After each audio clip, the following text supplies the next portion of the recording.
জয় মোহনবাগান। সবাইকে স্বাগতম জানাই আমার চ্যানেল মোহনবাগান পাগলা বিক্রমে। আগামী 23 তারিখ আইএসএল এর অত্যন্ত গুরুত্বপূর্ণ match Mohun Bagan super giant versus Orissa FC. আমরা জিতলে সরাসরি চ্যাম্পিয়ন। সবার কাছে আরও একবার রিকোয়েস্ট, সবাই মাঠে চলো সেই দিন দলকে সমর্থন করতে। আমরা যত ম্যারেনিয়াস আছি সবাই দলকে সমর্থন করতে যুবভারতী যাই, যুবভারতী অভিযানে যাই। 60,000-এর যুবভারতী চাই। আমাদের দিমিত্রি, আমাদের ম্যাকলারেন, আমাদের গ্রেগ স্টুয়ার্ট, আমাদের কামিংস, আমাদের লিস্টন সবাই নিজেকে উজাড় করে দেবে সেই ম্যাচের জন্য।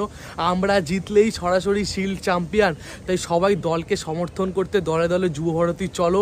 অবশ্যই সবার সাথে দেখা হবে 23 তারিখ। সবাই আবির নিয়ে চলো, সবাই বাজি নিয়ে চলো, সব সেলিব্রেশন হবে 23 তারিখই।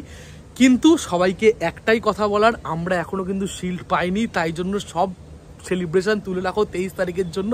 23 তারিখ সব জিতে একসাথে সেলিব্রেশন হবে। জয় মোহনবাগান, জয় মোহনবাগান আর জয় মোহনবাগান।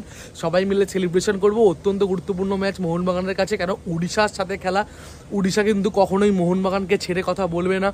উড়িষ্যা টিমেও অনেক কোয়ালিটি প্লেয়ার আছে, যেমন আহমেদ জাহু, হুগো বুমুস, এই ধরনের কিছু অসাধারণ কোয়ালিটি প্লেয়ার উড়িষ্যা টিমেও আছে। তাই হাড্ডাহাড্ডি ম্যাচ হতে চলেছে, কেন উড়িষ্যাও কিন্তু টপ 6 বা সুপার 6-এর লড়াইয়ে একদম মানে কি বলবো, মানে পুরোভাবে আছে। তো উড়িষ্যার সাথে ম্যাচ মোটেই সহজ হবে না মোহনবাগানের কাছে।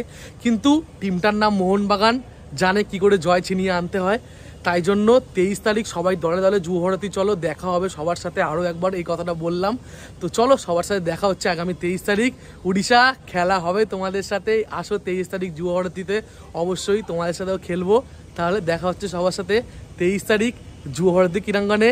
ইসকা নাম হে মোহনবাগান, আর ট্রফি দ্বিতীয়বারের জন্য কলকাতায় আসতে চলেছে। এসো উড়িষ্যা, খেলা হবে, দেখা হচ্ছে 23 তারিখ। জয় মোহনবাগান।